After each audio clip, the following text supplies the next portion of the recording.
Pues buenas tardes, bienvenidos a todos. Vamos a empezar la charla. Yo soy Luis de Mazarredo y soy el coordinador de Promundo Más Justo de la Comunidad Valenciana. Y aunque hoy hemos venido a hablar de vivienda, os voy a robar 3 minutos solo para deciros por qué estamos aquí. Porque el partido ha decidido organizar estas 3 charlas, porque esta es la primera, la charla de vivienda, de 3 charlas que vamos a dar. La segunda será migración, que es el 27 de mayo, y la tercera será sobre polarización el 17 de junio. ¿Por qué? Pues porque vivimos una sociedad confusa, con mucha desinformación, con mucha polarización y con un riesgo de ya no poder debatir de las ideas, sino es de la realidad. O sea, y llega un momento en que cada uno ve realidades diferentes, opina desde su burbuja informativa, desde sus sentimientos y perdemos la realidad común. Y eso es muy peligroso. Cuando no hay una realidad común, no podemos tener un debate democrático de verdad, porque no podemos llegar a acuerdos porque no vemos lo mismo. Entonces, aparte de controlar esa desinformación, es fundamental poder recuperar nuestra capacidad de diálogo, de confrontar ideas, para poder buscar caminos juntos, para poder buscar hacia dónde ir. Y eso es un poco lo que estamos intentando con estas charlas. Son 3 problemas que pensamos que son cruciales de nuestra sociedad y la idea es aportar un poquito de luz, pues con datos, con realidad y con opiniones fundadas para que cada uno de nosotros pueda tener su propia crítica, su propia opinión, y con eso vamos haciendo, construyendo la realidad. Somos ciudadanos que construimos la política día a día y poco. Y luego también en el partido, pues siempre estamos en un proceso de poder buscar hacia dónde caminar juntos, hacia dónde construir políticas juntos. Y este ejercicio de hablar de temas como la vivienda, como la migración y como la polarización nos ayudan a construir. Así que por eso estamos aquí y muchas gracias por venir y por participar, y que lo que os llevéis de aquí podáis sembrarlo alrededor y construir un poquito opinión y ciudadanía. Vamos a pasar ya a empezar la charla, que la van a dirigir Gonzalo Díaz Pinés y Marta López, que son las 2 personas del partido que han estado coordinando la charla, y ellos van a presentar un poco el esquema de cómo va a ser y sobre todo a nuestros 2 magníficos ponentes. Muchas gracias, un aplauso para ellos y empezamos. Bueno, buenas tardes a todos. Lo primero que voy a hacer es presentaros un poco a los ponentes, agradecerles que estén hoy aquí porque es una invitación que les hemos hecho muy a última hora y poco tiempo, y os han ofrecido generosamente estar con nosotros. En primer lugar tenemos a Alberto Rubio Garrido, que es arquitecto, doctor en arquitectura y doctor en filosofía. Ha tenido algún cargo público porque fue director general de rehabilitación, calidad y eficiencia energética en el año 2020, y bueno, tiene una experiencia muy atractiva, yo creo, para poder hablar sobre la vivienda, ¿vale? Colabora en algunos másteres y ahora mismo es profesor en la Escuela de Arquitectura también. Y por otro lado tenemos a Jon Yanguas, que es economista, tiene un PhD por el IES, es director, tiene una empresa que se llama Vivare, es director financiero y socio, y se ha dedicado prácticamente toda su vida profesional a hacer gestión de activos a través de ser director financiero en distintas empresas como Zubi o Avanza Urbana o Vivare. ¿Vale? Bueno, una vez presentados a los ponentes, nuestra idea en la charla es hacer esta pequeña presentación que os hemos dado, hacer un pequeño encuadre de datos para ver en qué situación nos encontramos dentro de lo que nosotros entendemos que es el problema de la vivienda, y luego pasaremos a los ponentes para poder abordar esos cuatro campos. Por un lado, primero ver por qué hoy la vivienda es probablemente el primer problema que identifica la ciudadanía. En segundo lugar, cuáles son las causas de este problema. La tercera situación es qué soluciones los expertos creen que pueden aportar, y después cuáles serían los problemas para que esas soluciones se puedan implantar. ¿Vale? Eso será un poco el esquema de la charla. Bueno, sin más, hacemos una breve presentación. En primer lugar, decir que en la charla la idea que tiene es hablar de la vivienda digna, ¿vale? Como un derecho fundamental que podemos verlo encuadrado fundamentalmente en la Declaración Universal de los Derechos Humanos a través de su artículo 25, ¿vale? En el que dice que toda persona tiene derecho a un nivel de vida adecuado, vestir, alimentación y una vivienda. Dentro de la Constitución española también se recoge que todos los españoles tienen derecho a disfrutar de una vivienda digna y adecuada. La definición de adecuada es muy interesante porque quiere decir que la vivienda tiene condiciones mínimas de habitabilidad, ¿vale? Y esto es muy importante, ¿no? O sea, que no vale cualquier vivienda, sino que tiene que ser una vivienda en la que se pueda vivir, ¿vale? No vale cualquier situación. Y dentro de este mismo marco global tenemos la Carta Social Europea, que viene promovida por el Consejo de Europa, ¿vale? que España ratificó en el año 2021 y en el que probablemente sea el organismo que más exige al Estado español el cumplimiento de la obligación de que se generen situaciones para que haya una vivienda digna. Esto me lo ha soplado esta tarde un amigo que está aquí sentado, al que se lo agradecemos, ¿vale? Y en el que España se compromete a reducir el sinhogarismo por un lado y a garantizar el control del precio de la vivienda. Esta es la obligación que tiene el Estado español a través de la Carta Social de la Social Europea.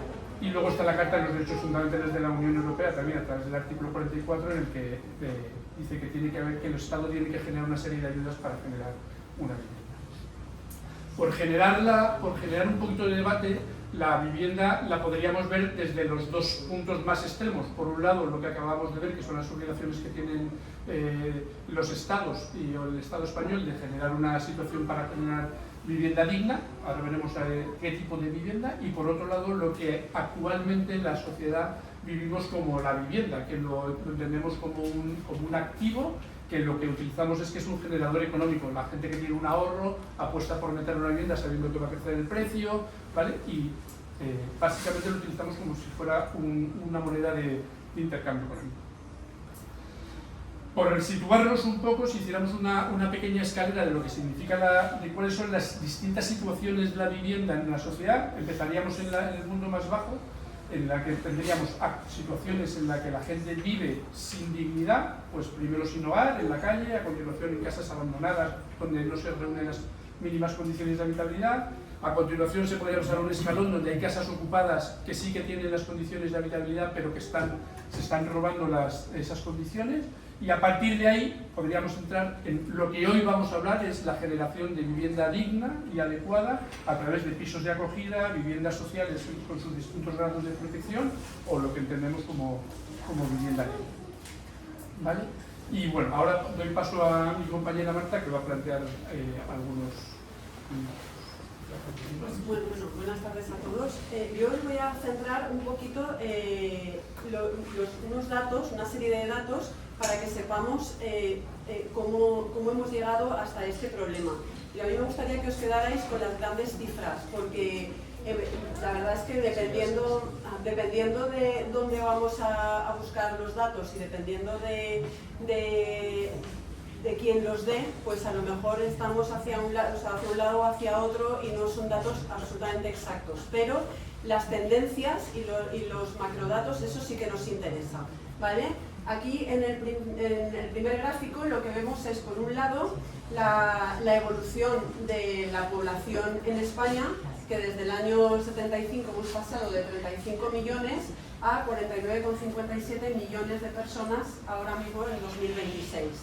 Y en verde tenemos la evolución de la construcción de viviendas a lo largo de estos años, que claramente tenemos ahí el pico justo antes de la crisis, después la caída monumental a raíz de la crisis financiera, y nos hemos ido recuperando, pero ni muchísimo menos hemos llegado a los niveles de construcción de vivienda que había antes de la crisis.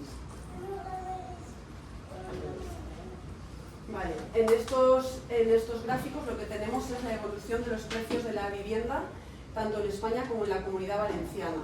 En rojo España, en verde la Comunidad Valenciana, y el precio del alquiler, que ahora mismo estamos en unas cifras medias en España de 3.300 euros el metro cuadrado, lo que es una barbaridad porque estamos incluso muy por encima de los años previos a la crisis de 2008. Tanto en la Comunidad Valenciana como en España, que más o menos va paralelo. Y en cuanto al alquiler, sí que es cierto que que ha sido un aumento más o menos gradual hasta 2015, y a partir de 2015 a 2026 pues un aumento exponencial y que evidencia también el problema que tenemos ahora mismo incluso para alquilar vivienda. El siguiente gráfico es el índice de esfuerzo inmobiliario. ¿Qué es el índice de esfuerzo inmobiliario? Es la cantidad de años en sueldo que necesitamos, en sueldo íntegro que necesitamos para comprar una vivienda. Que hemos pasado pues, desde 1975, ese esfuerzo era, y con unos sueldos mucho más bajos, pues era mucho menos, que tal y como estamos ahora, que estamos en casi 9 años, en 8 y pico años de esfuerzo, o sea, de sueldo íntegro que deberíamos dedicar para poder comprar una vivienda en condiciones medias, ¿vale? Ya no grandes lujos de vivienda. Y estamos además bastante por encima de Europa, que es la línea azul. Aquí también tenemos otra de las razones también que nos llevan al problema actual, y es el tema de la vivienda protegida en España, que también hemos pasado desde aproximadamente 150.000 viviendas que se construían a finales de los 70-80, hemos ido bajando.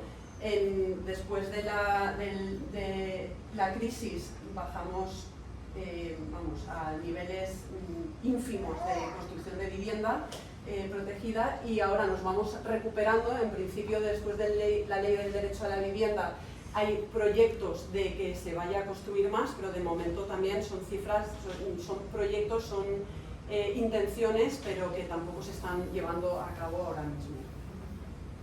Y para que veáis cómo estamos en Europa con respecto al tema de la vivienda de protección, pues en Países Bajos hay un 30% de viviendas de protección, Austria, Dinamarca, Francia, o sea, todos tienen unas cifras bastante altas del 17-16%, y nosotros estamos en el 3,3%, es que es ridículo. Tenemos países, pues eso, como Portugal por detrás, pero la mayoría de Europa está muy por encima en porcentaje de vivienda protegida.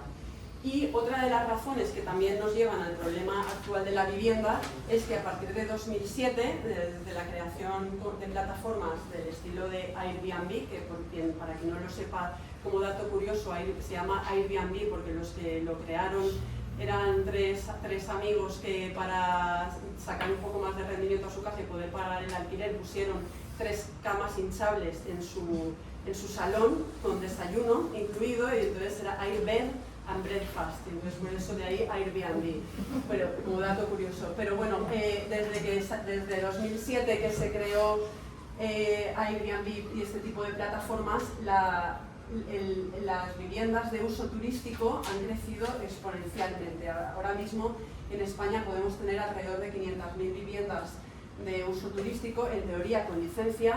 Ese mercado se está intentando regular y se está intentando adecuarlo un poco y que no sea abusivo, pero eso también ha hecho que desaparezcan muchas viviendas del mercado, porque es muchísimo más rentable alquilar una vivienda para uso turístico que para uso de alquiler de larga duración. Entonces eso se está intentando controlar, se está intentando regular en que solo sean algún tipo de viviendas concretas con acceso desde la calle y demás, pero bueno, ese también incrementa un poco el problema que tenemos ahora de la vivienda.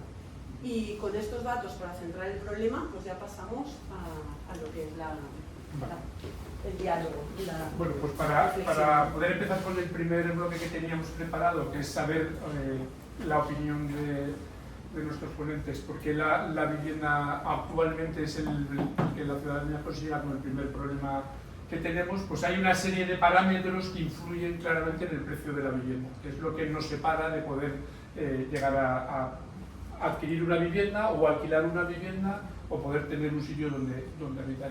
¿Vale? Como puede ser el coste del suelo, el coste de la mano de obra, la calidad de los materiales, la exigencia de la normativa técnica, entender que la vivienda es una forma de inversión, ¿vale? Que genera una seguridad, la ubicación geográfica, no vale lo mismo una vivienda en un pueblecito a 80 kilómetros de Valencia que en el centro de Valencia, la complejidad técnica, los impuestos, que es un dato importante, el tipo de construcción y el último dato que aportaba Marta, que era el de la vivienda turística. Entonces, si os parece, os cedo la palabra, que queráis, y hacemos un primer preámbulo sobre cuáles son las posiciones de por qué creéis que hoy en día la vivienda es el principal problema.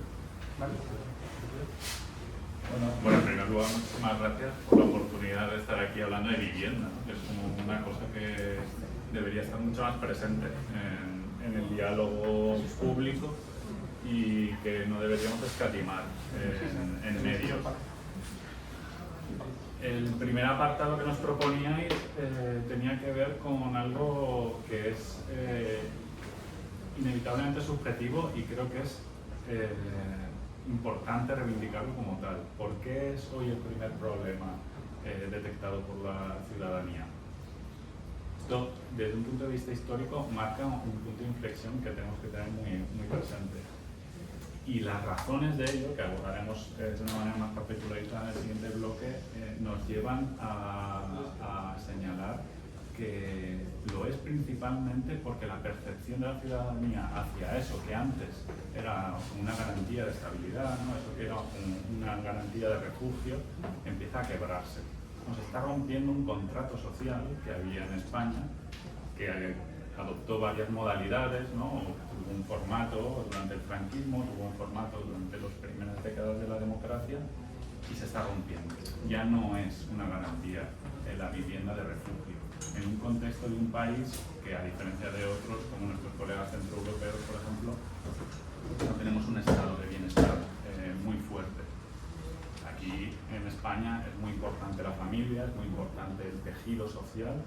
De hecho, recordemos que pasó durante la COVID, recordemos que pasó durante la gran crisis del 2008, ¿no?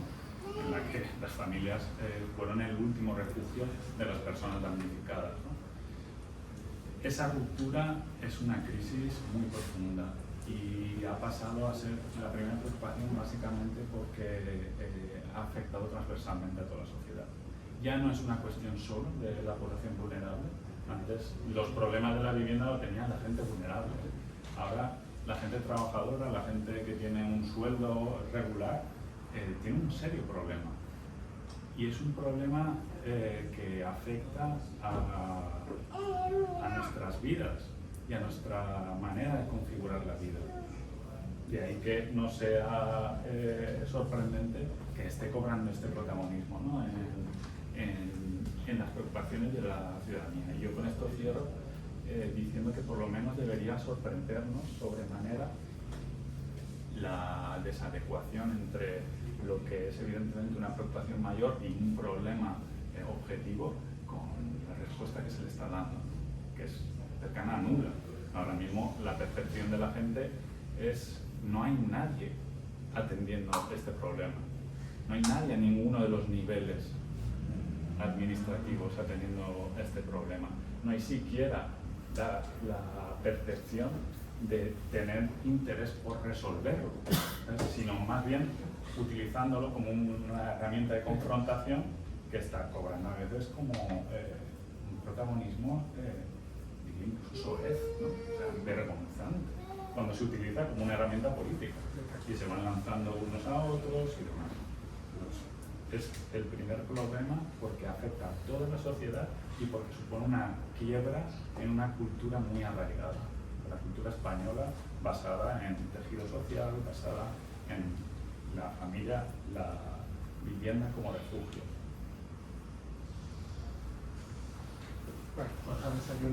Buenas tardes a todos y gracias también a mí por la invitación. Bueno, evidentemente creo que es algo que está en el debate social y estoy de acuerdo porque evidentemente tenemos ahora mismo un desequilibrio en el mercado de la vivienda que ha llevado a una situación de un crecimiento rapidísimo de los precios, tanto del alquiler como de la venta,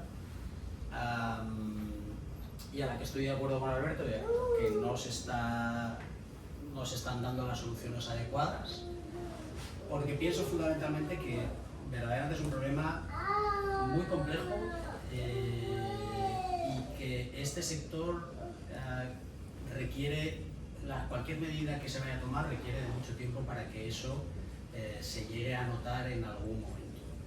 Y creo que el enfoque que se le está dando es resolver con medidas muy puntuales a la sintomatología del mal que tenemos detrás del mercado, y eso, lejos de estar ayudando, creo que incluso está perjudicando. Yo no sé si de verdad es un problema que afecta a toda la sociedad en su conjunto.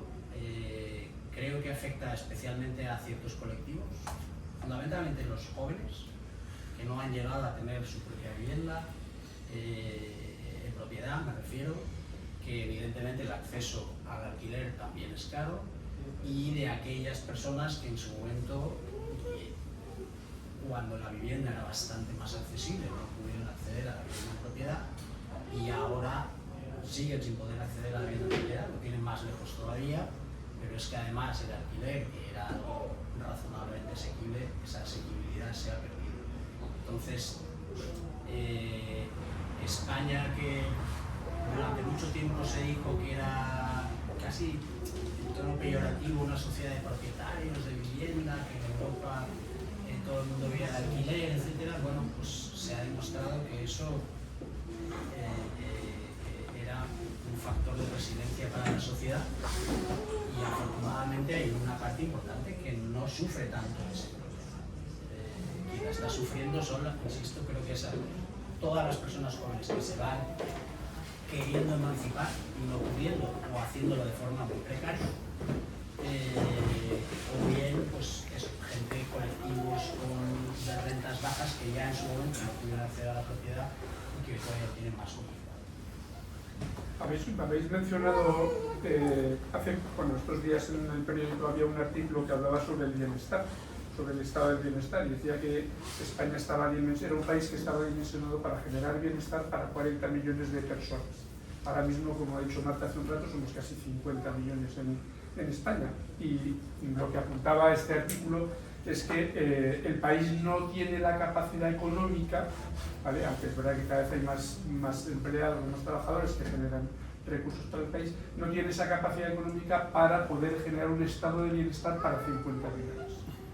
¿Vale? Entonces, ¿hasta qué punto creéis que es un problema estructural del Estado o es un problema que se ha ido generando por otra serie de causas? O sea, ¿es una dejadez del Estado o es una evolución que ha venido, que son muchas causas que han ido generando este problema, ¿no? Por hacer primero este primer embarque. Pues mira, yo te diría, depende del enfoque con respecto a la vivienda, del papel que debe tener el Estado. En España nunca ha habido un parque de vivienda pública mínimamente relevante, diría yo, es prácticamente inexistente. La vivienda de protección son viviendas particulares, un grado de protección, con unos precios limitados, etcétera, pero no es una vivienda pública. Si de verdad pensamos que el Estado es el que debe ocuparse de producir una cantidad de viviendas a precios asequibles, eso implica que el esfuerzo presupuestario para el Estado es gigantesco. O sea, ahora mismo el Estado no es capaz de atender sus actuales obligaciones, que fundamentalmente son las pensiones y el servicio a la deuda, el pago de los intereses de la deuda. Es prácticamente impensable, con la estructura de costes que tiene el Estado y la capacidad de recaudación, que pueda dar por sí mismo solución. No sé si sería la solución, pero por lo menos capacidad de producir vivienda por sí mismo sería, yo creo que ahora mismo yo no veo que tenga esa capacidad, y estoy de acuerdo. En definitiva, el estado de bienestar, ya el que tenemos ahora, es difícilmente sostenible. Si añadimos ese capítulo, hay que pensar de dónde vamos a quitar. No hay ningún caso en el mundo de de provisión de vivienda o de defensa del derecho a la vivienda que se haya canalizado por el libre mercado. O sea, no existe ningún caso en el mundo de éxito en el que se haya alcanzado esa salvaguarda de un derecho que en principio se considera fundamental, como así señalan muchas de las cartas que has mencionado. El rol del Estado es, por tanto, inevitable, si de verdad se quiere reconocer la vivienda como derecho. ¿Cuál es el nivel de implicación del Estado en todo esto? Por supuesto, hay una vía, que es una vía clásica, ¿no? Que es la provisión de vivienda pública a las personas que así lo requieran, que no tienen ni por qué ser siquiera las personas más extremadamente vulnerables, ¿no? Que esto es una manera de verlo heredada en nuestro caso de cómo se llevó a cabo durante el franquismo, ¿no? En el que se distinguía claramente que la vivienda social era la vivienda de las personas más extremadamente vulnerables, que son todos estos polígonos de vivienda que además pues, han tenido serios problemas de ghettificación, etcétera, etcétera. Entonces, en España, en general, pues es un tema un poco complicado de tratar. Pero hay muchísimas otras herramientas, muchísimas herramientas que primero no tienen por qué suponer una sobrecarga muy elevada para el erario público, e incluso hay muchas herramientas que lo que pueden es, al contrario, suponer ingresos para recaudar lo necesario y reconducir esos recursos hacia soluciones habitacionales alternativas. Lo que es seguro es que sin la intervención del Estado vamos directos al precipicio. ¿Cuánto estamos dispuestos a ceder sobre el derecho a propiedad? Aquí al final lo que estamos es viendo una colisión en directo de dos derechos, ¿no? Es el derecho de propiedad y el derecho a la vivienda.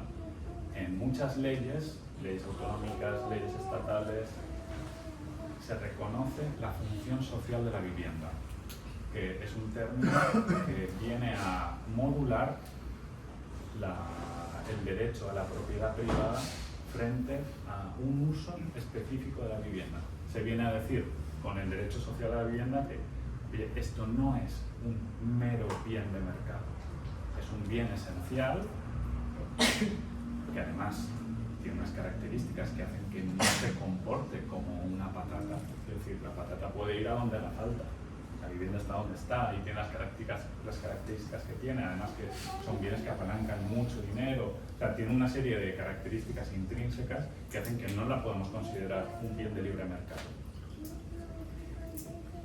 Si eso es así, ¿cuánto estamos dispuestos a ceder de esta manera de entender la vivienda, que por otra parte lo podemos profundizar, pero es muy reciente? O sea, esta idea de España es un país de propietarios es una cosa muy reciente, es un gran logro de la política franquista, de hecho del ministro de Vivienda Rese, cuando impulsa este artificio tan peculiar español que es la vivienda protegida, que cuando lo contamos en Europa les estalla el cerebro cuando les contamos cómo funciona la vivienda protegida aquí. ¿Cuánto estamos dispuestos? Esa es la cuestión al final. Y en eso solo puede dirimirlo el Estado. No hay ningún otro agente que pueda discernir cuánto le quito a esta persona de derecho de propiedad e impongo el derecho a una vivienda por medio de la función social reconocida por nuestras leyes. Entonces, si es el Estado el que tiene que generar esas condiciones, ¿por qué nadie del Estado, me da igual ayuntamientos, comunidades autónomas, ministerios, se preocupan de generar esas condiciones? Y para dar paso, aprovechamos esta segunda pregunta para dar paso al siguiente bloque y ver cuáles podrían ser, aparte de la no actuación del Estado, ¿vale? O la inhibición del Estado en el tema de la vivienda, cuáles otras causas podríamos entender que son las que generan el problema. Bueno, yo primero discrepo.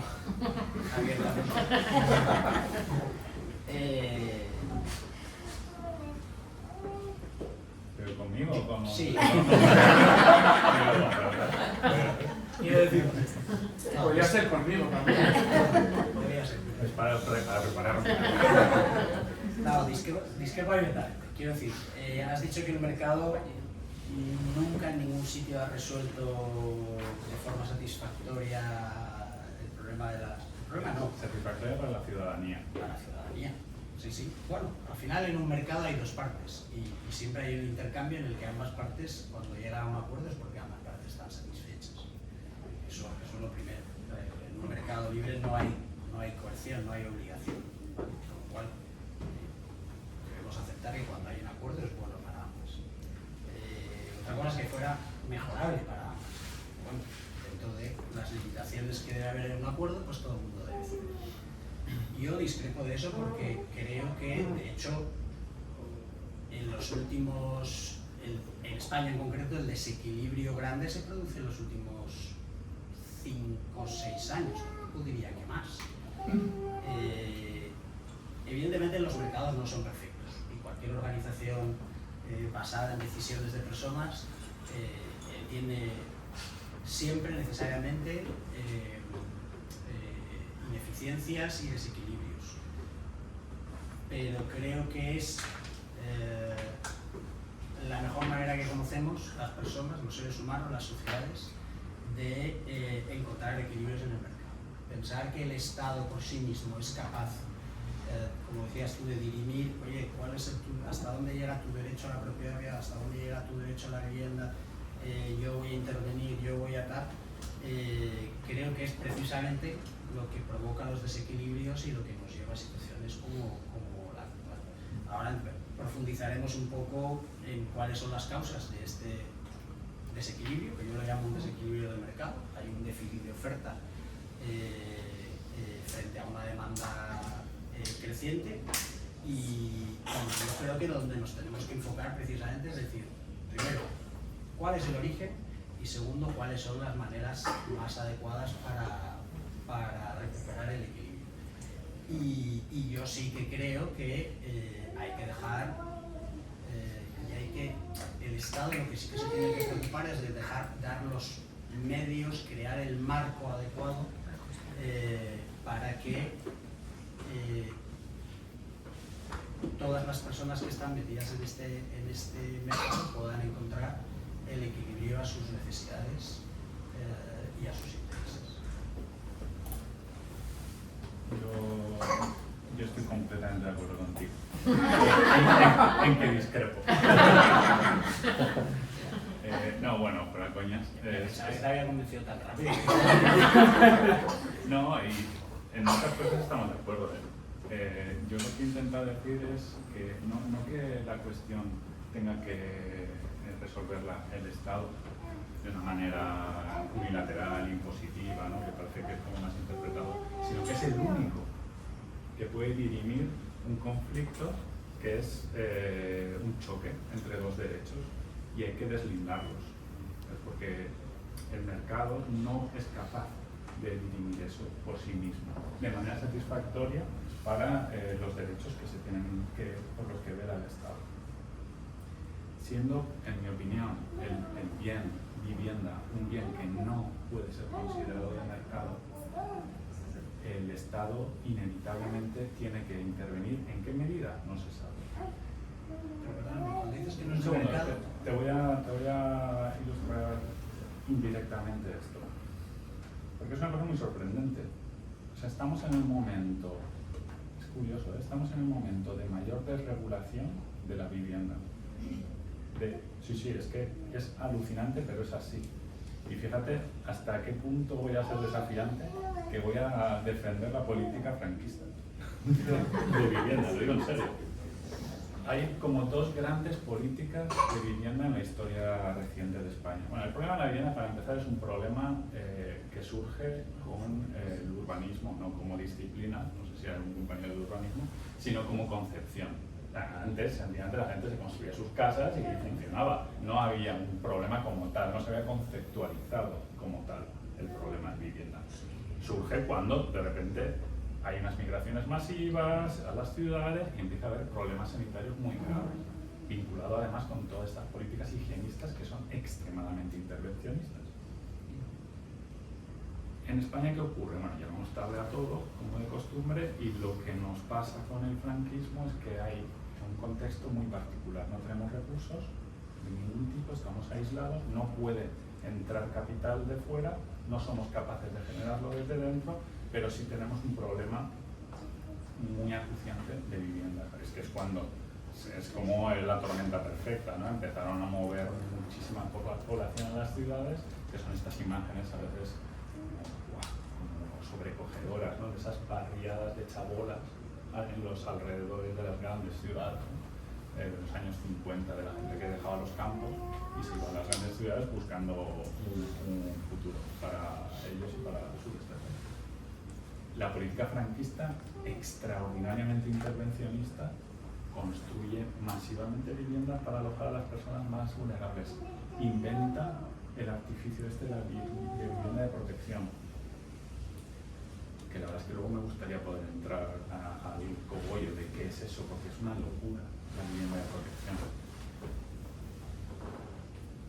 ultra proteccionista con los alquileres, ¿verdad? Recordar el alquiler de renta antigua y demás. Esto dio lugar a un tipo de política que favoreció que la gente encontrase un refugio financiero, un refugio de acogimiento en su vivienda en propiedad por un Estado que no era capaz de proveerle los servicios básicos del bienestar. Eso es como una evidencia. ¿Qué ocurre en democracia? Segundo tipo de política que es en la que estamos inmersos. Y esto empieza con el PSOE, en el gobierno Felipe González, que empieza a liberalizar la política de vivienda. Se carga el banco de crédito, se carga la ley de arrendamientos urbanos, pum, pum, pum, pum, y va liberalizando hasta que llega el colofón con Aznar, que entra la ley del suelo, se liberaliza el suelo, la gestión de lo que antes era una exclusiva pública, la gestión del suelo pasa a ser privada por delegación. Es decir, estamos en esa dinámica. Todo ello se cierra en el 2008 con el reventón del que aún sufrimos consecuencias. Y de ahí no hemos levantado cabeza, estamos como despistados, sin saber hacia dónde tirar, con un complejo tremendo, porque ya no se puede, por ejemplo, yo vengo de una tradición de izquierdas en la que hablar, por ejemplo, de construcción de vivienda es morir. Claro, si yo ahora digo, tenemos que ponernos a construir vivienda, ¡buah! Me cortan la cabeza. Porque eso es en plan, pero ¿qué es? La burbuja, especulador, no sé qué. El promotor siempre ha sido el demonio. Claro, el demonio. Lo que quiero decir con esto es que... Sí. Yo que acompaña a promotores todos los días. Bueno, con esto, perdonad que me enrollo demasiado, pero sobre todo lo que quería decir es que es curioso que estando en el momento de mayor desregulación sigamos teniendo la sensación de que hay que abrir aún más el mercado de vivienda. Mi tesis a este respecto es, oye, si es que a lo mejor en gran parte la situación en la que nos encontramos es fruto de la liberalización de la vivienda. Porque lo que sí que sé es cómo estábamos como Estado en los años 70, que no es como estamos ahora. Y en estos 50 años hemos retrocedido muchísimo en el cumplimiento del derecho a una vivienda, que por otra parte es un derecho al acceso a una vivienda, no es un derecho a la propiedad. Eso no está reconocido en ningún sitio. Uno tiene derecho a acceder a una vivienda digna, tiene que ser y adecuada. Dentro de adecuado también muchas veces entra la asequibilidad, tiene que poder uno pagar esa vivienda.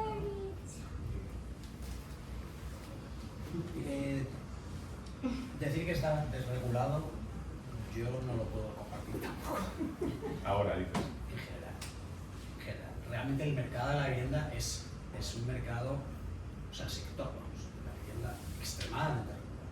Lo que sí es verdad que se ha dado acceso al capital privado para que invierta en ese sector. Como decía, venimos del franquismo, de una época en la que efectivamente no había posibilidad de que existieran capitalistas porque es que no había capital.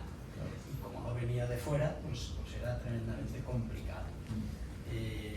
Afortunadamente y para bien, con el tiempo se fue formando capital dentro de España y además España como país se ha abierto, estamos en la Unión Europea y la libre circulación de capital es lo que permite que exista la posibilidad de construir millones de viviendas. Si desde los años 70, no me acuerdo el dato, pero 15 millones de habitantes, no más, no me acuerdo desde qué año. A 50, 35 y unos 15 millones de habitantes en estos últimos 40, 50 años. Pues eso ha sido gracias a que ha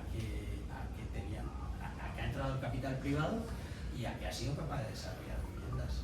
Y que durante muchos años, insisto, con sus desequilibrios y sus problemas, creo que en general ha resuelto razonablemente bien la demanda de vivienda para una amplia mayoría de la población.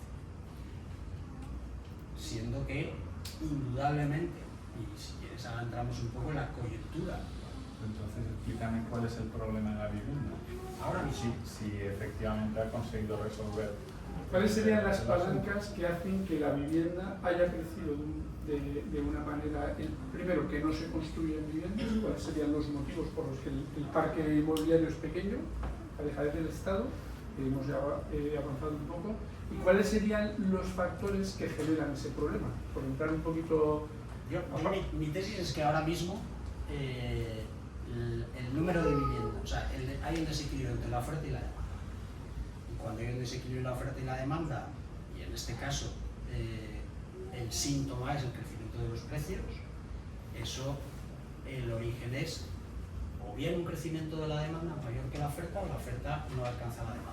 Lo podemos llamar de cualquiera de las dos maneras. Por el lado de la demanda podríamos hablar de cuáles son los factores, que pues, hay una parte que es la inmigración de todos los tipos, por cierto, económica, pero no necesariamente económica, incluso por estilo de vida. Lo vemos aquí en Valencia, especialmente en los últimos años, ha crecido un montón población extranjera, pues eso es el tópico de nómada digital y esas cosas. O sea, hay muchos segmentos dentro de la inmigración, pero también hay un crecimiento vegetativo de la población, sí, ha crecido, pero ahí no podemos actuar. Donde podemos actuar, creo, es en el lado de la oferta y donde nosotros podemos intentar aportar alguna solución. Entonces, evidentemente, se está construyendo menos vivienda de la que hace falta. Creo que un dato bastante consolidado es que ahora mismo puede haber una demanda de unas 200.000 viviendas al año y apenas se construyen unas 100.000, en números redondos y muy en orden de magnitud, sin afinar el dato.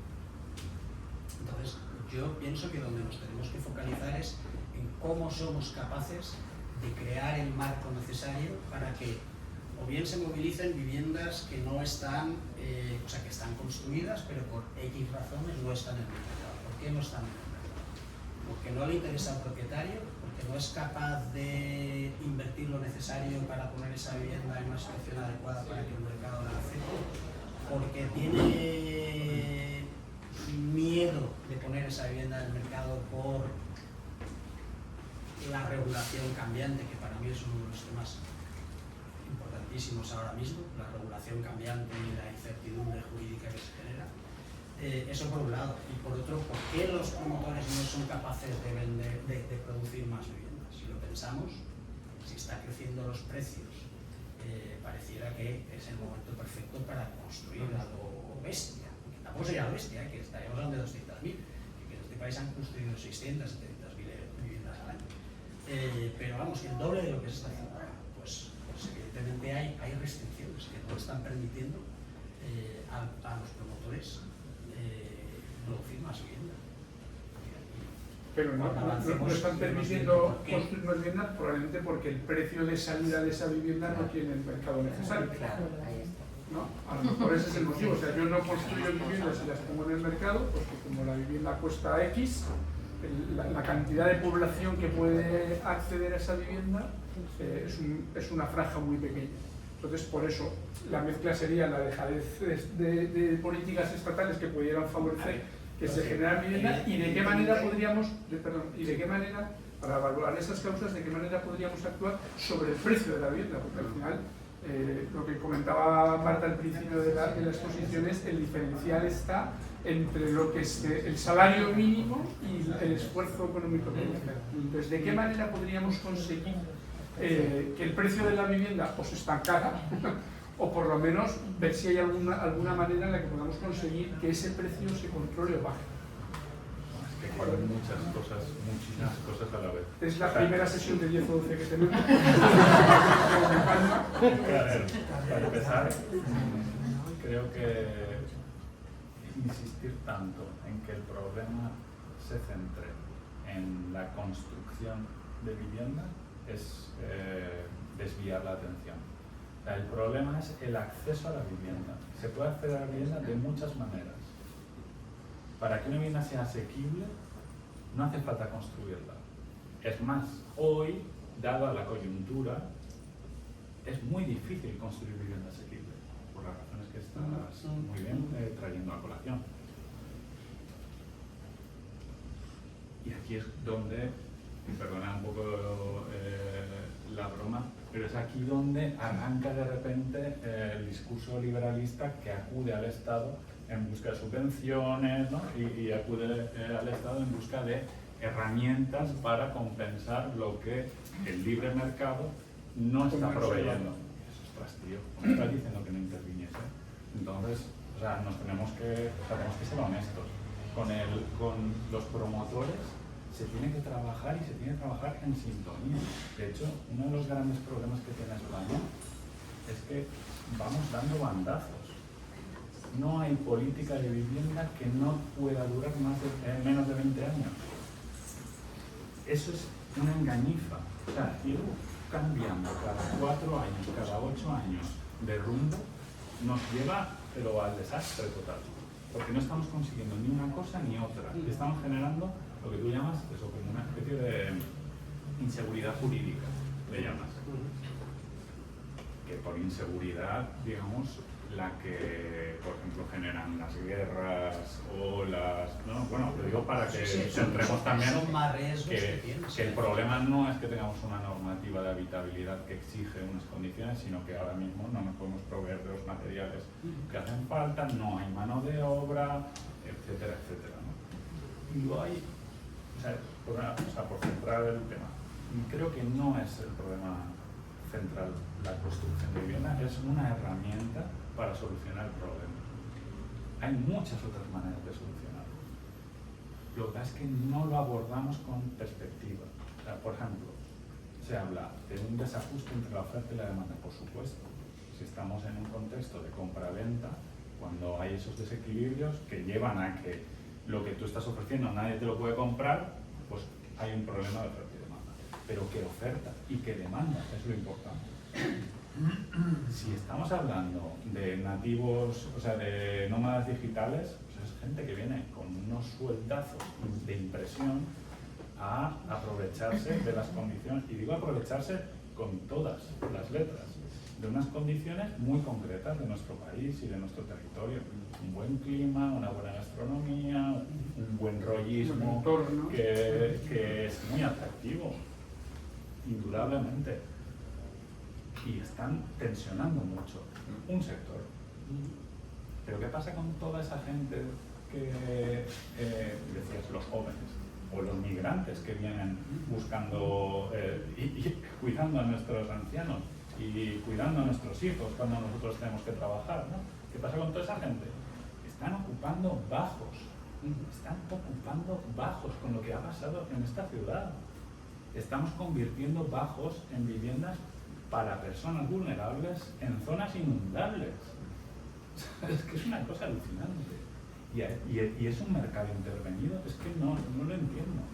Pero si es que debería estar prohibido, debería el Estado prohibir totalmente, el Estado en términos generales, ese tipo de prácticas, que son fruto de la liberalización de esas decisiones.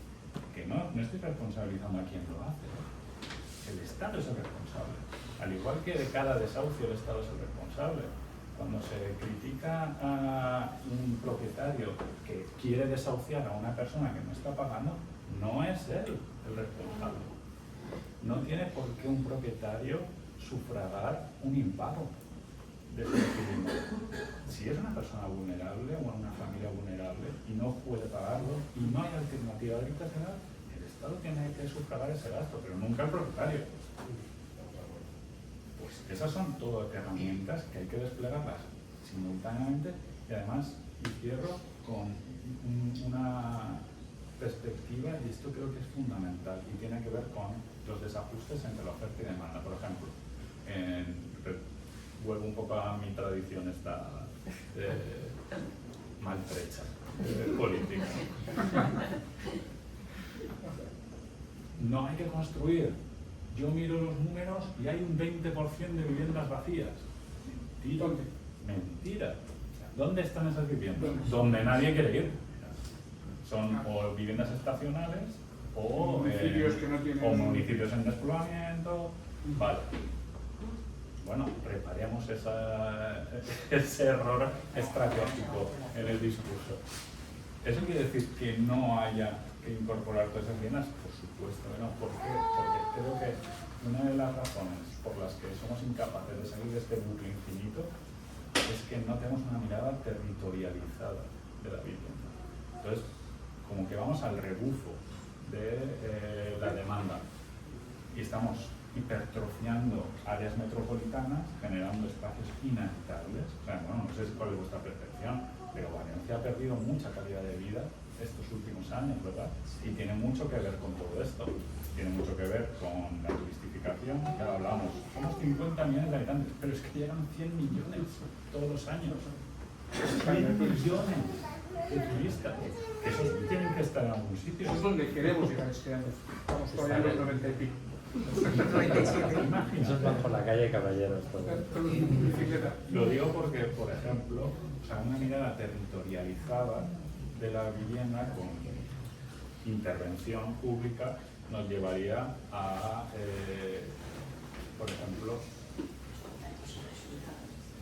revertir, ¿no?, esta sangría, ¿no?, de nuestros territorios de la Comunidad Valenciana en el interior. Año tras año pierde población, año tras año abandonan más los campos, año tras año se abandonan más los pueblos, se nos están cayendo los pueblos de interior, se están cayendo. Y estamos aquí apelotonados en las áreas metropolitanas, ¿sabes? Y cada vez que hay una iniciativa de inversión, ¡pum!, al área metropolitana. Has apuntado antes, por dar un poco más de chance de lo que estamos comentando. Has dicho que era fundamental la colaboración Estado-promotores. A mí me gustaría que eso, los dos como expertos, uno por la gestión pública que tuvo en su momento, por la responsabilidad pública, y el otro porque todos los días está acompañando promotores, ¿de qué manera creéis que esa colaboración se debería organizar? Porque probablemente no sé si tendría que haber alguna iniciativa legislativa en ese sentido. Y siguiendo un poco lo que decía hace un minuto Alberto, si el problema está en el acceso a la vivienda, nos vamos a olvidar de momento cuáles son los problemas, que era una de mis ideas, de cuáles eran los problemas que generaban el aumento de precio, ¿vale?, como la cuestión de los impuestos o el aumento del precio del suelo, que era la escalera esa de liberalización que nos has comentado. A mí me gustaría profundizar en esa posibilidad de ver cuál es la colaboración que puede haber entre Estado y promotores, porque probablemente en ese equilibrio es donde acabemos consiguiendo o contener el precio o generar un mayor volumen de viviendas de tal manera que sea más accesible. Ese punto me parece interesante, ¿vale? Y viendo cuáles son esas actuaciones, de qué manera se podrían implementar, ¿vale? Si hay posibilidad, a lo mejor queremos que es la solución, pero no hay manera de llevarlas o de legislarlas, o no hay ningún partido que se atreva. Me da igual a qué nivel de... Bueno, yo en una cosa en la que sí que estamos 100% de acuerdo es que efectivamente en la vivienda, la política de vivienda debería tener un marco de estabilidad. Y estoy 100% de acuerdo en que una ley de vivienda debería tener mínimo 20 años de estabilidad. Porque lo que hemos dicho, este es un sector que por su propia naturaleza necesita mucho tiempo para que las medidas vayan calando y vayan teniendo efecto en la realidad tangible de las personas. Y creo que de verdad ese es uno de los mayores problemas que tenemos ahora mismo, es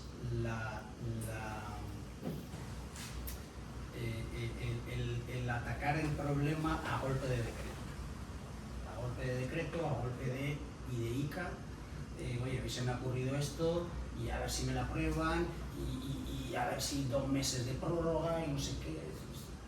Esto no sirve para nada. Es más, no es que no sirva, es que es absolutamente perjudicial porque la gente dice, no sé qué va a pasar. Como no sé qué va a pasar, me quedo quieto. Y eso me vale para ese pequeño propietario que tiene su vivienda vacía, que era de su abuela y no sabe qué hacer y tal, hasta el gran fondo de inversión que está en Nueva York. Sirve para los dos.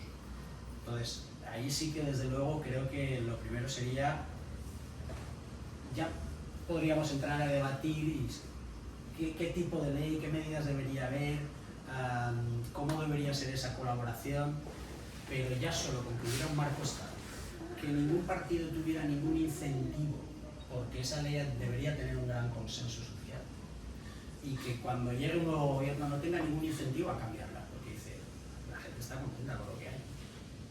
O sea, ahora mismo lo podríamos comparar un poco con la sanidad. Hay un consenso social de que la sanidad pública es un bien fundamental en este país y nadie, ningún partido, por muy extremo que sea, se plantearía desmantelarla, ¿no?, de la noche a la mañana. Por mucho que en el debate político se diga la realidad que nadie lo hace. Se puede invertir más, se puede invertir menos, pero nadie te dice. Entonces, en la vivienda creo que deberían ser capaces los partidos de llegar a ese consenso. Y que, repito, a lo mejor no son, desde mi punto de vista más liberal, pues una normativa muy liberal o con una mayor o menor intervención del Estado. Seguro que se hacen. Es mejor eso, una ley no excelente, pero aceptable de 20 años, que no tener este batiburrillo cambiante cada año. La mejor manera de garantizar la liberalización es que no hubiese ninguna ley, ¿no? Y entonces ahí ya, imagínate. De alguna manera hay que regular. Vale, o sea que sí, No, sí que hace falta esto. No hay que confundir, quiero decir, una cosa, ser liberal no quiere decir que no exista Estado y que no existan leyes, al revés. El cumplimiento de la ley es uno de los pilares fundamentales del liberalismo. Y desde ese punto de vista, repito, o sea, puede ser más o menos liberal esa ley, puede ser más o menos intervencionista, pero la que sea estable, porque ahí todos los agentes se adaptarán. Se adaptarán y dirán, bueno, pues no sé si ganaré más, ganaré menos, aquí me interesará este producto sí, este producto no, pero sé lo que voy a poder hacer y sé que los próximos, porque claro, una inversión de este tipo, un inversor, claro, lógicamente la plantea para 20, 30 años. Si yo sé que mañana, mejor dicho, si no sé si mañana me van a cambiar las leyes, me van a cambiar las rentas, me van a cambiar no sé qué, no puedo tomar una decisión de este tipo. Entonces, por eso yo ahí creo que la estabilidad jurídica y el reducir el riesgo jurídico creo que es uno de los pilares en los que se debería trabajar. Fíjate, hay una experiencia muy curiosa que además tuvo bastante repercusión mediática, que es la regulación de los precios de alquiler en Alemania, que es algo que se lleva haciendo desde hace muchos años. Y lo curioso del caso es que surgió esa iniciativa para proteger al que alquilaba, no al que estaba de alquiler.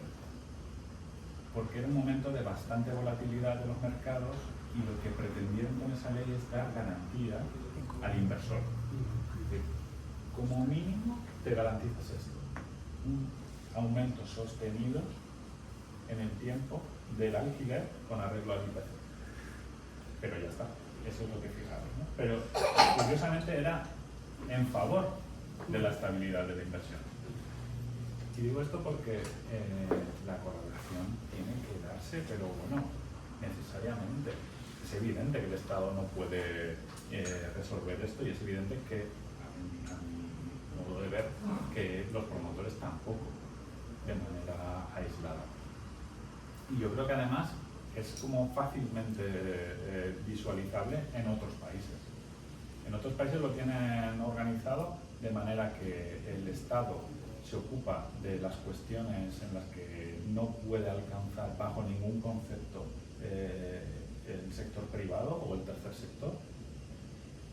Hay un sector totalmente liberalizado, en plan, como quieras, obviamente hay unas regulaciones de que es una vivienda y demás, pero claro, estamos hablando de chaletones, hay mucho. Las DC09 se cumplen en los chaletones. Todas tienen condiciones de habitabilidad. Todas tienen condiciones de habitabilidad. El problema no está ahí. Y luego hay un gran trabajo colectivo central en el que hay reciprocidad. Y eso es lo que es muy difícil encontrar en España. Porque cuando yo estaba en la Dirección General, lo que vi es que el modelo de negocio del promotor de aquí, la Comunidad Valenciana, está cambiando un montón, porque han entrado muy fuerte el fondo de inversión, entonces la cultura está cambiando. Yo te hablo de hace unos años. Era el que era. Ese pequeño promotor que tenía como su mancheta y demás. Y no estaba para muchas iniciativas. Entonces, ¿qué hay en Europa? Hay un gran espacio central que ellos llaman de lucro moderado, en el que hay un compromiso por parte de los agentes, tercer sector, promotores, Estado, de trabajar conjuntamente en un contexto de lucro moderado para reducir para garantizar la accesibilidad y para tener la complicidad de quien en realidad está haciendo eso para tener un provecho económico, como es normal y legítimo. Pues eso no se ha conseguido en España nunca, porque tenemos la herramienta del VPO que nos ciega. Entonces, la solución pasaría por olvidarnos de todo tipo de vivienda protegida y que el Estado y los promotores se pusieran de acuerdo. O los distintos partidos políticos llegaran a un consenso para generar una ley donde los promotores y el Estado se pusieran de acuerdo. Tal y como está concebida hoy, la vivienda protegida desactiva totalmente esos espacios. Por esta, Bueno, más que en los últimos años la vivienda protegida ha marginal. desaparecido, es marginal. Quiero decir, Porque ni veíamos que aporta, estamos en el 3% ni aporta, de... No, eso en el acumulado, pero es que en los últimos años es tendente a cero, o sea, es casi anecdótico. De hecho, si hay alguien que lo consigue sacar adelante, tiene bastante. Sí, a ver, hay aspectos, ¿no?, que en esa colaboración que yo creo que no hemos hablado, y uno de ellos es cultural. Hay bueno, lo que acabamos de decir, ¿no?, hemos dicho hace un ratito, la mala imagen del promotor, del fondo de inversión, que es como el gran satán, cuando en realidad la inmensa mayoría, una parte importante, aspira a tener una rentabilidad razonable y tampoco mucho más. Los grandes inversores tienen unos márgenes muy acotados. Muy acotados. De A hecho, partir de un 3% ya están trabajando. Efectivamente. Entonces, al revés, lo único que piden es seguridad. Porque al final la rentabilidad que pide un inversor está directamente relacionada con el riesgo que asume. En un mercado estable, donde sé que las rentas nadie me las va a congelar, que si hay un impago, como bien decías, dices, oye, Alguien va a responder. Pero si es que eso es lo que hay que hacer, o sea, es construir un discurso impositivo. Correcto. En el que te digan, no, o sea, a ver, yo como Estado sí tengo que proteger a este inquilino vulnerable que no puede quedarse en la calle. Tiene una familia, unos niños, están escolarizados, no es bueno cambiarlo de barrio, pero tú como propietario no tienes por qué apechugar con eso. Entonces vamos a trabajar juntos para yo como Estado darte la garantía de tu ingreso sostenido sin sobresaltos, pero tú como propietario también me tienes que echar un cable y no empezar aquí a disparar precios. Porque con todo esto que está pasando ahora con el alquiler es curioso, porque se critica a los fondos de inversión cuando es un porcentaje ínfimo. Bueno, no es ínfimo, pero es bajo con respecto. Y sin embargo son los que tendrían la capacidad de razonablemente rápido poner en el mercado más bien. Sí, pero un 10% de las pero viviendas que podrían crear más rápidamente que ese pequeño. Construyendo. Sí, Pero el 90% de las viviendas que hay. Construyendo o reformando. Bueno, pues si yo no O lo recuperando conseguí. edificios. Yo no conseguí que entrasen ahí. Yo tengo en mi barrio 2 edificios que me encantaría movilizarlos porque están cerrados a cal y canto. Está aquí al lado, están ahí en el estradio, en un sitio. Vamos. Y los propietarios no hay manera de convencerlos. Ni los promotores de entrar. O sea, es que es un mundo complicado. Entonces, sí, es complicado. No, lo que te quería decir con esto es que siendo el 90% de las viviendas que están en el mercado de pequeños propietarios, el problema cuando decimos el problema del alquiler, son los especuladores, somos nosotros.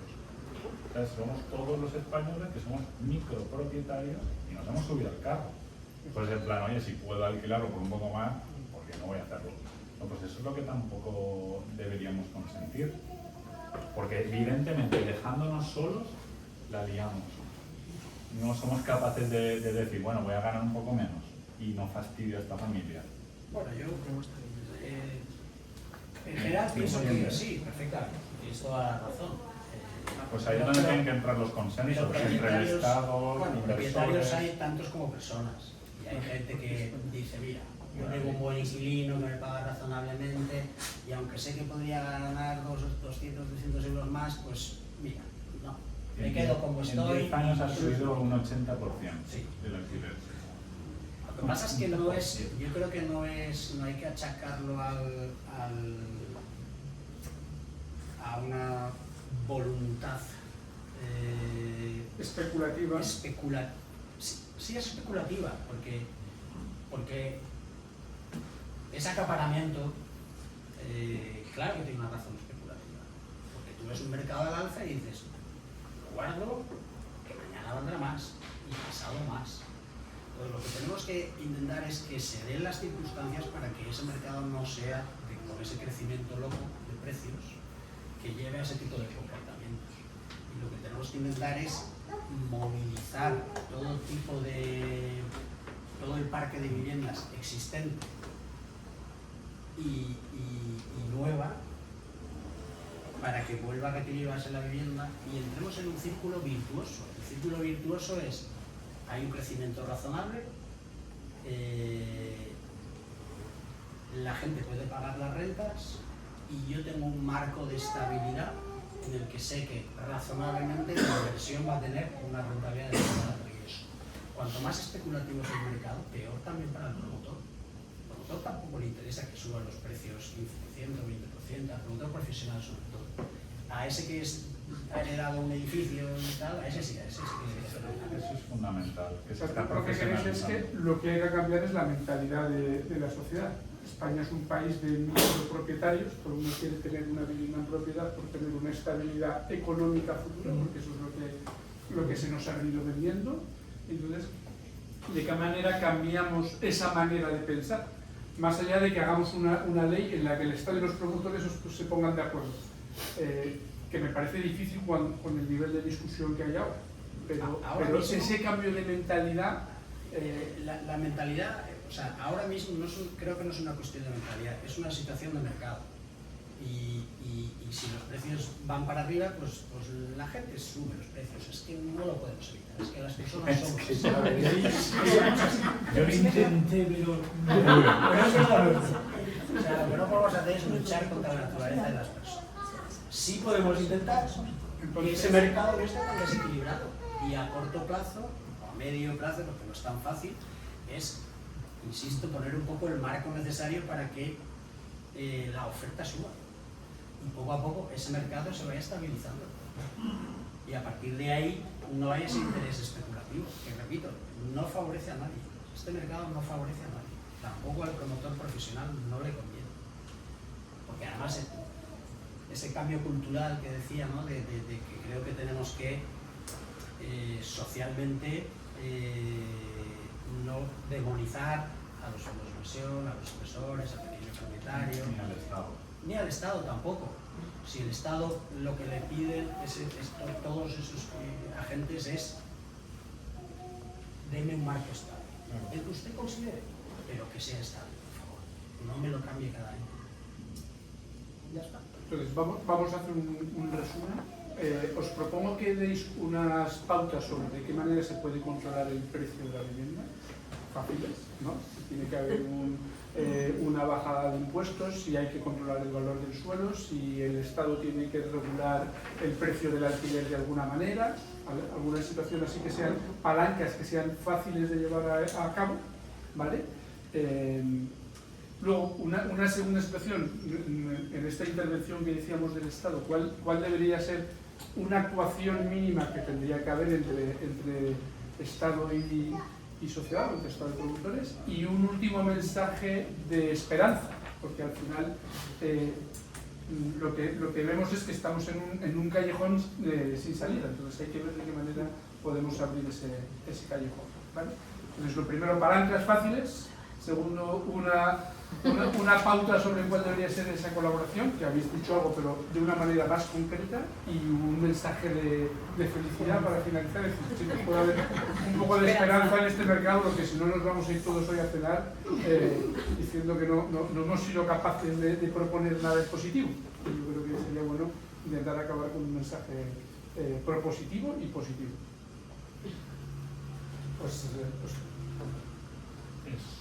Es sin duda una oportunidad para España lo que está ocurriendo, porque el nivel de estrés al que se está llegando y el nivel de insostenibilidad al que se está llegando nos lleva a un terreno de no retorno.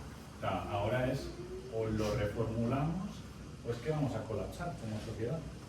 Ahora mismo la vivienda es la mayor fuente de desigualdad que hay en este estado. Ya no son los salarios, si es que antes la pelea eran los salarios. Y fijaos que pues, tenemos una estructura de reivindicación, por ejemplo, de incremento salarial, no sé qué. Pero la vivienda es que sigue siendo una cosa desarticulada. Está desarticulada.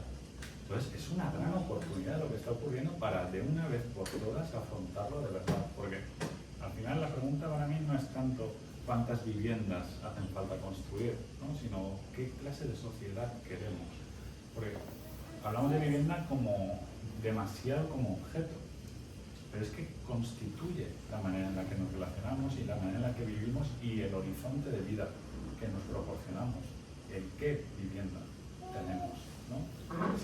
Si la vivienda es algo inseguro, que tú estás ahí, pero sabes que a los 3 años, cuando caduque tu contrato de alquiler, te lo van a incrementar al doble y te van a tener que tirar, ¿qué clase de vida tienes? Si donde estás viviendo es una infravivienda que te está provocando problemas sanitarios graves, ¿qué clase de vida tienes? ¿No? Entonces, mi obsesión con todo esto es que nos empezamos a preguntar seriamente, gracias a la vivienda, qué clase de sociedad queremos. Porque es que esa es la que nos vamos a proporcionar juntos, la que resuelva este embrollo. Y para eso, por supuesto que hace falta la colaboración con el sector privado, pero si es que no se puede entender de otra manera. No hay una cosa tan desvinculada una de otra. Sí. Cuando yo estaba en el gobierno, con quien más hablaba era con el sector privado, porque ¿cómo no? Si es que son los que están ahí y los que tienen capacidad de transformación. He eludido la respuesta de las palancas a corto plazo, pero... sí, tengo una, que no falla. Venga, va. La expropiación. Esa no falla. La socialización del suelo. No, fuera coñas. El tema del suelo es un asunto... Es la raíz, probablemente, ¿no? O una de las raíces del problema. Claro, sin duda. Hay países en los que el suelo es público, radicalmente público, no se puede privatizar. Y lo que se tiene son derechos de vuelo. Sí, de hecho yo que soy más práctico. Más práctico que expropiarlo todo. Pragmático. No es pragmático. En plan, ya está, lo tengo todo. Ahora voy a hacer lo que quiera. Más ejecutivo simples. No, pero sí que había notado una que era movilización de suelo. Y fíjate que aquí creo que el Estado, las administraciones que correspondan, autonómica, local, debería tener más protagonismo del que tiene en la movilización del suelo. Porque la privatización de esta parte de la producción de la materia prima que es el suelo para promover en el sector privado, tal y como está ahora configurado, con las leyes que tenemos, con las exigencias que hay, con la indeterminación de plazos y sobre todo también, repito, vuelvo un poco a lo del cultural, la cierta demonización un poco de se va a urbanizar este suelo, fíjate, no sé qué. Pues si es así, que lo haga el Estado. O que por lo menos tenga un protagonismo mayor del Estado. Que se moje con los plazos.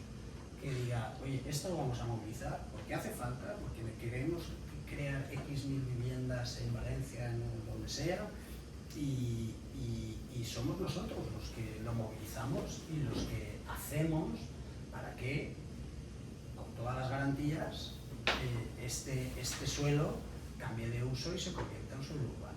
Antiguamente se programaban los sectores y si tú en un periodo no desarrollabas ese suelo, se perdían las condiciones que había generado el planeamiento para que ese suelo fuese edificable. La realidad es que ahora prácticamente ningún promotor ni tiene los medios ni sobre todo tiene el valor de meterse a desarrollar suelo. Insisto también por eso, indeterminación de plazos, complejidad, incluso un cierto estigma de especulador, destroza, no sé qué.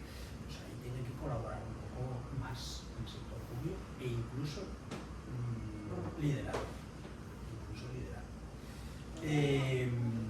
Y eso va un poco en la línea de ampliar la oferta. También hay que buscar medidas para movilizar la vivienda existente. ¿Qué factores son los que hacen que esos pequeños propietarios, esos edificios que están en mal estado, por qué no se ponen en el mercado, por qué no hay incentivos, por qué no le motivan? Tenemos que encontrar o dar el marco adecuado para que la decisión lógica, natural, sea para que me voy a quedar esto, o al mercado, lo vendo yo, lo desarrollo,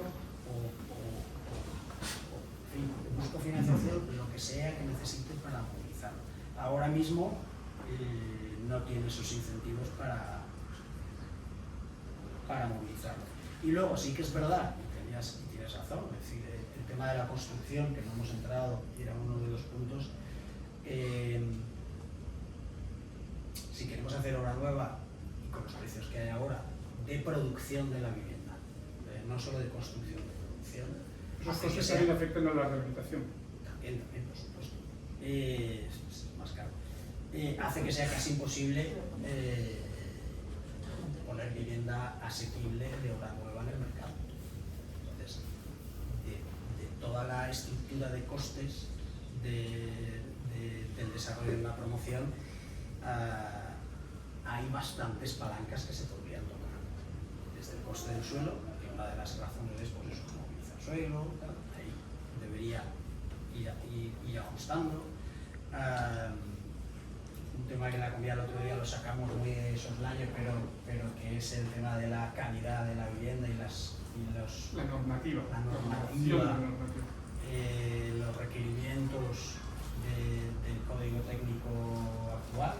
Tú decías en ese encuentro que tuvimos que cuántos de nosotros vivimos en viviendas hoy que no cumplirían la normativa obligatoria para una vivienda nueva. Ya que tenemos viviendas compradas hace 30 años, 20 años, que tienen unas ventanas de madera, que no cumplen ventilación, y ahora las viviendas que se hacen, por muy básicas que sean, tienen una normativa brutal. Y eso incrementa el precio. Entonces, bueno, sin entrar en mucho detalle, pero sí que es verdad que hay palanquitas ahí. No hace falta cambiar radicalmente, pero oye, impuestos, pues, 25%, 20-25% de los costes de una vivienda de obra nueva son impuestos. Algunos se podría tocar. Hoy en día, con la crisis de última, o penúltima, ¿no? La de Irán, oye, el gobierno ha decidido pues, bajar los impuestos especiales de los hidrocarburos, en su momento se bajó el IVA de la luz, es decir, se toman medidas vía impuestos para intentar abaratar ciertos productos. La vivienda parece que es un anatema, no se puede ni plantear eso. Pues también podría ser, quiero decir. En definitiva, que hay palancas que al final, bueno, pues pueden bajar un 10, un 15% el coste de la vivienda, no es poco. No es poco. Puede ser la diferencia entre acceder o no acceder a una vivienda. Alguna pequeña palanca y el mensaje. A mí me parece un poco, un 10% menos. O sea, si ahora mismo la gente lo que debería es estar pagando... Son cositas para... Ya, pero... No hay grandes soluciones, pero... No, es que hace falta una gran solución, porque la gente ahora mismo está pagando... bueno, España, de las tres ciudades que tienen la menor asequibilidad de vivienda, dos son españolas, y la otra es Lisboa. Madrid, Barcelona y Lisboa son las tres ciudades. Bueno, lo de Lisboa es un caso, no sé si lo conocéis, espeluznante.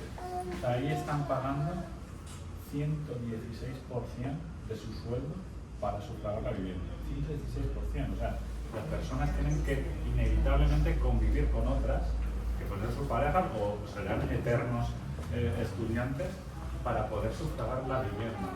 Pero es que en Barcelona y en Madrid estamos hablando de un 80, un 80 y pico por ciento ya. Solo falta tiempo para igualar a Y aquí está, solo falta tiempo. y aquí está llegando. No, solo faltan nómadas digitales. En Lisboa, Ahora os voy a decir una palabra. Lo que quería decir con esto es que según todas las cartas que se van actualizando, antes se hablaba de un 30%, cuando se decía, ¿qué es la asequibilidad en vivienda? Un 30% de tus ingresos es el límite que fija la asequibilidad, que fijaba, porque ahora ya estamos hablando de un 40%. Pero es que estamos hablando de un 40%, que es la mitad de lo que ahora se está pagando.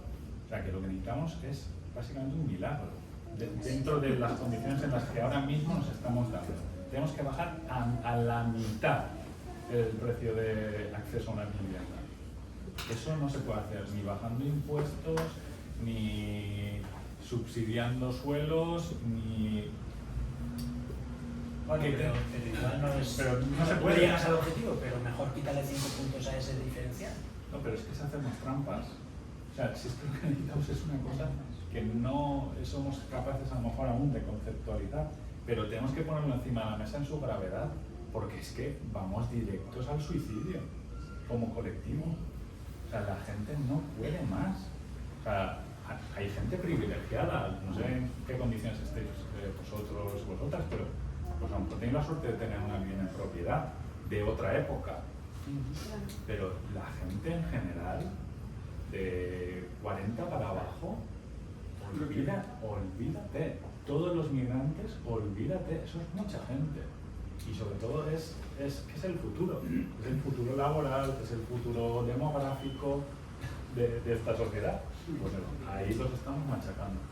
Hace poco otro artículo que leía decía que dentro de unos años en España vamos a diferenciar solamente dos tipos de personas. Los que son propietarios de vivienda, una minoría que rondará el 15, 20, 25% de la población, y un 75% de la población que no tendrá derecho a poder acceder a la vivienda.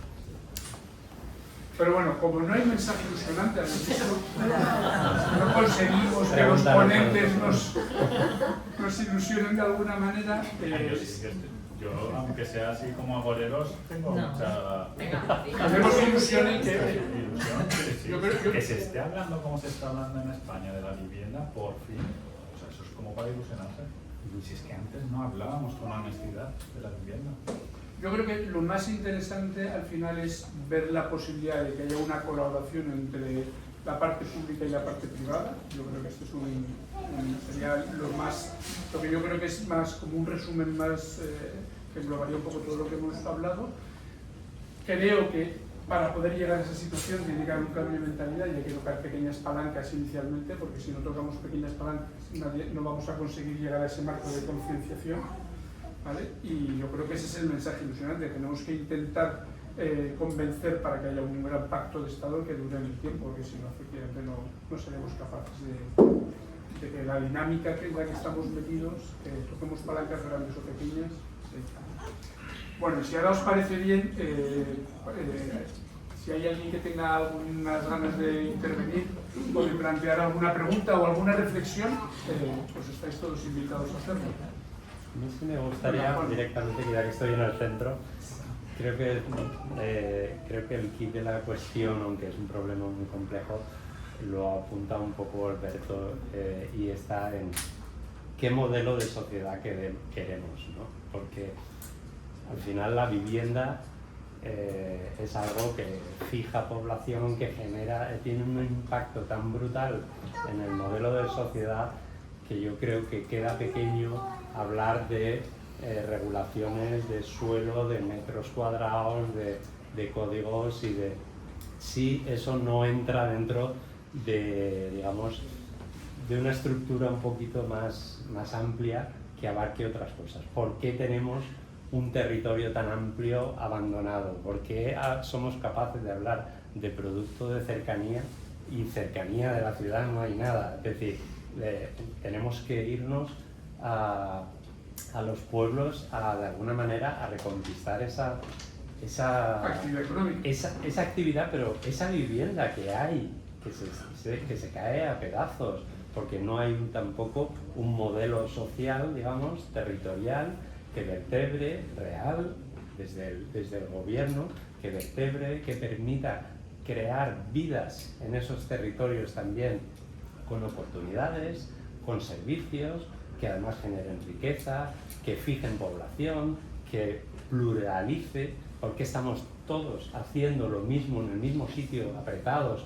y viviendo en infraviviendas, como decís, de 40 metros, porque habiendo no tan lejos hoy en día, además con los medios de transporte, con la posibilidad de teletrabajar o de las comunicaciones, hay muchas otras cosas que influyen en el modelo de sociedad que a lo mejor tocándolas indirectamente generan una aireación de una actividad, la construcción y el mercado de la vivienda, que llevamos muchos años tocando pues parches y todo eso, pero que ni parece regularse por sí solo de manera adecuada, ni parece que el Estado con sus actuaciones ha conseguido meterlo en vereda.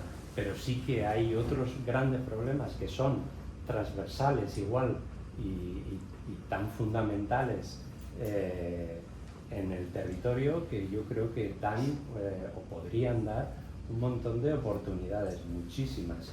Hay territorio, no creo que el problema de la vivienda sea un problema de construcción, es una parte, pero no creo que sea el principal.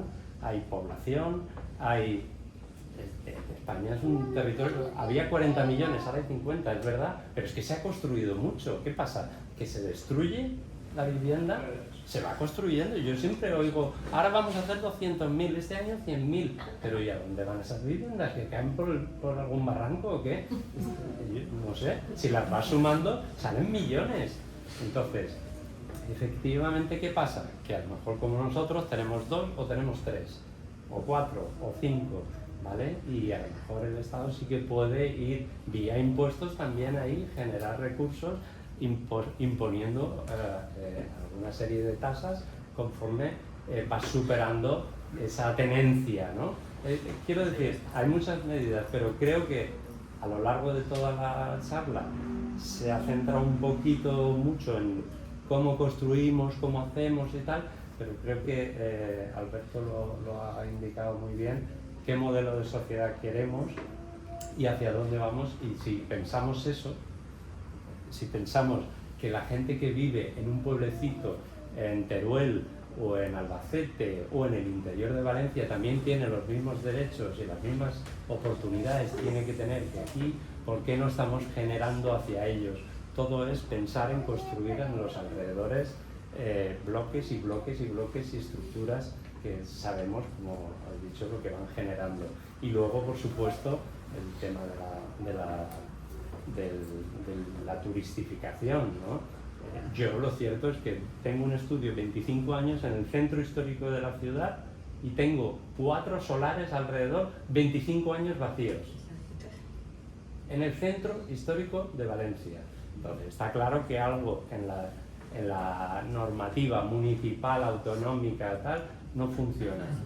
Para construir hay opciones y en el centro de la ciudad, en los mismos centros, pero yo creo que hay que mirar también un poquito más, de manera más amplia y lanzar oportunidades, porque es que ahí, a 100 kilómetros de la ciudad, hay oportunidades para A Juanma le vamos a invitar en la Lo digo para la esperanza.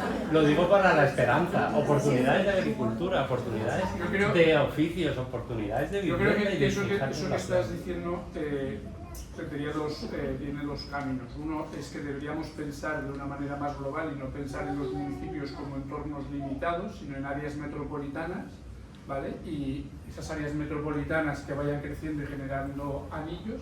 Y el área metropolitana me da igual que sea Valencia y toda su área metropolitana, o Torrente y su pequeña área metropolitana, y de tal manera que la actividad económica se diluya en el territorio. De esa manera podríamos generar pues, población asentada, otro tipo de estructura económica. Pero es un debate que va más en la línea de lo que decía Alberto, es un debate más filosófico, que es un modelo hacia el que a lo mejor habría que...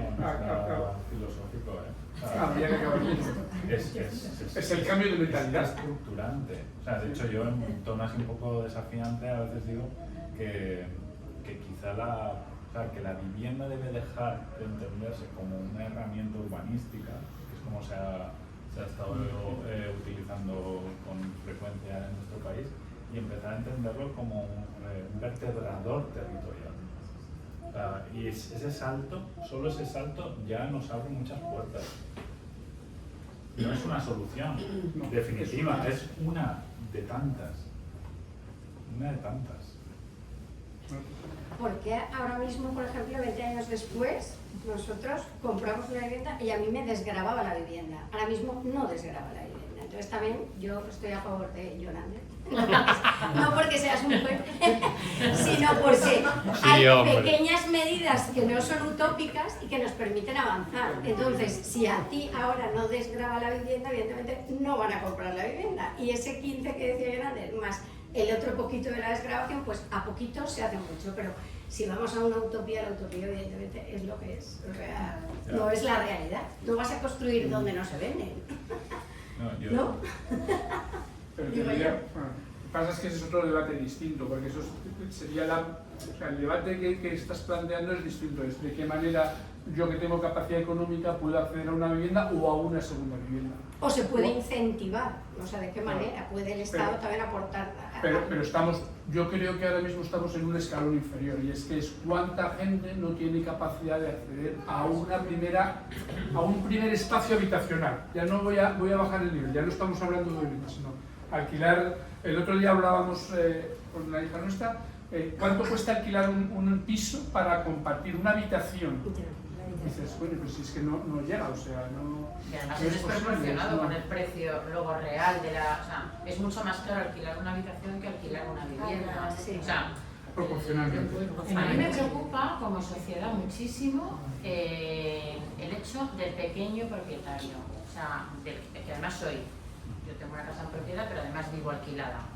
Entonces, esa conciencia social de hasta qué punto, cuando empieza a subir el precio, o sea, yo tengo muy claro que no he de aprovecharme del mercado, o sea, de otra persona, no debo aprovecharme de esa situación, pero por otro lado no actualizarse también es ser tonto. O sea, es como si digo, no me suban el sueldo, porque, o sea, yo creo que ahí hay un equilibrio que es muy complejo, y a mí ese me preocupa como humana, ¿no? Que como la responsabilidad que tenemos cada uno de poder regular el precio, y luego el tema de los que vienen de fuera. O sea, eso yo creo que no sé tanto en otras ciudades, pero creo que en Valencia está incrementando el precio a lo bestia del alquiler. Y bueno, en Madrid también lo creo que en Madrid también hay unos barrios donde eso está ocurriendo, porque es otro tipo de inmigrante económico, o sea, de inmigrante desplazado que viene a aprovecharse de ciertas cosas, pero está ocurriendo, y yo creo que, o sea, a mí yo ahí sí que haría algo. O sea, eso no nos beneficia, nada, a ninguno. O sea, yo, desde luego, a mí no me beneficia. A mí, o sea, no sé si gastan más luego, pero tampoco lo creo, ¿eh? O sea, yo creo que no nos beneficia en general. Aprovechemos a hacer alguna pregunta aparte de las reflexiones vitales. Pobre, ya más preguntas no lo hay que aprovechar. No, pero mira, sí que habéis dicho, o sea, en algún momento, no sé quién de los dos habéis dicho que... Ostras, eso es un mérito, ¿no? Sí. No sé quién lo ha dicho. No, que sí que o entonces sea, estamos ahí muy de acuerdo. no, pues yo os pregunto, o sea, si tendríais que poner una solución, o sea, ahora mismo, que no sea la expropiación, que esa no cuenta. Sí, eso no cuenta. O sea, una manera de arreglar el tema, ¿qué haríais? O sea, mañana os ponen a hacer el milagro, ¿qué haríais? ¿Hay milagro? No, claro. A ver, es que son tantas cosas, pero, o sea, si lo que estás pidiendo es una medida que tuviese un impacto rápido, porque aquí, para que tampoco, como tenemos poco espacio para extendernos, ¿no? Pero hay que escalonar las medidas. Entonces, hay medidas que son de corto plazo y hay medidas que son a largo plazo. Las medidas a largo plazo son de orden estratégico y pueden tener que ver con estas políticas territoriales, etcétera, esto que la compañera decía que eran utopías. Pero son como miradas a largo plazo. Y hay medidas a corto, porque es que tenemos que hacerlas, es ya cuando hay que hacerlas. Entonces hay, por ejemplo, cuestiones que no se abordan y que podrían influir, como los usos impropios, que es un poco lo que tú estás diciendo, de la vivienda. Nos estamos acostumbrando a los usos impropios de la vivienda, como pueden ser las viviendas turísticas, como pueden ser usar las viviendas de estudios profesionales o de despachos profesionales, o como puedan ser tenerla vacía. Eso es un uso impropio de la vivienda. Por ahí se podría, de una manera bastante ágil, corregir por lo menos una dinámica que está extrayendo del mercado muchísima vivienda. Eso se podría ser una... Has pedido una, ¿no? Ya has dicho dos. Movilizar la oferta. Movilizar la oferta. Claro. Pequeñas medidas Sí, ayudan. creo que tenga algo de cambio cultural estaría bien. Como vamos a hacernos cargo de que Hay que cambiar la mentalidad de que la alguna vivienda manera. no es una patata, Yo ¿sabes? lo que sí que soy escéptico es que la gente cambie la mentalidad. O sea, no podemos ¿Por qué? esperar ni Pero si que la mentalidad que tenemos ahora es una mentalidad construida, como todo. Sí, ¿la cultura qué es? La cultura no es una cosa natural. No está naturalizado el que nosotros entendamos la vivienda como un bien de inversión. Eso no es algo que va de sí. No somos los españoles gente que solo tengamos eso en la cabeza, creo yo. O sea, podemos pensar de otra manera. Vamos a Y aprovechar. los cambios culturales se dan en los momentos de estrés, como los Como el que actuales. estamos ahora. Yo creo que la primera medida la habéis empezado. Voy a ser positiva, porque yo creo que hay que encontrar entornos en los que personas que en principio estarían en ideologías donde no estamos tan acostumbrados a que puedan tratar con respeto, escucharse, ¿no? Darse tiempo, pues es verdad, esa es una medida. Y al final un poco lo que aquí se ha tocado, que cualquier debate político al final se utiliza como herramienta para negociar, pues al final lo que vemos es que no se solucionan muchas veces las cosas porque no hay una intención, que hay unos intereses de sacar rédito. Yo creo que esto, de verdad, o sea, yo os agradezco el tono y el respeto en posturas que en un principio podrían ser un poco antagónicas, pero bueno, no similares, pues que haya unos puntos de encuentro. En esos puntos de encuentro es donde se pueden hacer cosas, porque los desencuentros no... Y si hay intención de solucionar los problemas, pues hay que encontrar herramientas para que se vayan solucionando. Y luego, otra cuestión que no se ha abordado tanto es el tema de la... Yo conozco un poco más cómo funciona en Francia, porque viví allí, tenía un piso y tal, y los pisos vacíos te cuestan casi más dinero que tenerlo ocupado, porque te fríen a impuestos. Es decir, un piso vacío, hay una tasa, que no es la tasa, no es el IBI, hay dos tasas, la de vivir, la tasa de habitación, y luego la tasa foncial, que es la del propietario. Y si el propietario lo tiene vacío, paga casi tanto, es decir, no sale rentable tener... O sea, lo que ocurre de ciertos edificios vacíos en el Carmen, o sea, solares vacíos, en Francia eso no ocurriría, porque los hubieran vendido. No puedes construir, vende. Además tienes obligación de mantener la fachada, tienes obligación de tener limpio, y no se cumple. O sea, no hay herramientas después para que se cumplen. Pues es verdad que eso no solucionaría el problema, pero es que es un poquito de cada cosa. Te vamos a invitar a la siguiente charla. Ha sido positivo. Ha sido positivo. Todos intervengan. Bueno, no sé si alguien tiene alguna reflexión o alguna pregunta más. Y si no, pues nada, agradeceros a todos la asistencia, agradecer a John y a Alberto que hayan estado con nosotros y invitaros a la próxima charla que tenemos dentro de 15 días sobre migración. Sobre vivienda. La de vivienda haremos la versión 2 Y os o vivienda animamos, 2.0 dentro de unos meses. y os animamos a que esto que os lleváis, allá donde vayáis, pues a seguir construyendo todos juntos, a seguir construyendo un mundo más justo, como dice nuestro partido.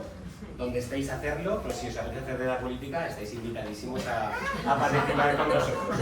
Esa es la medida buena, Muchas que todos gracias a todos. construyamos.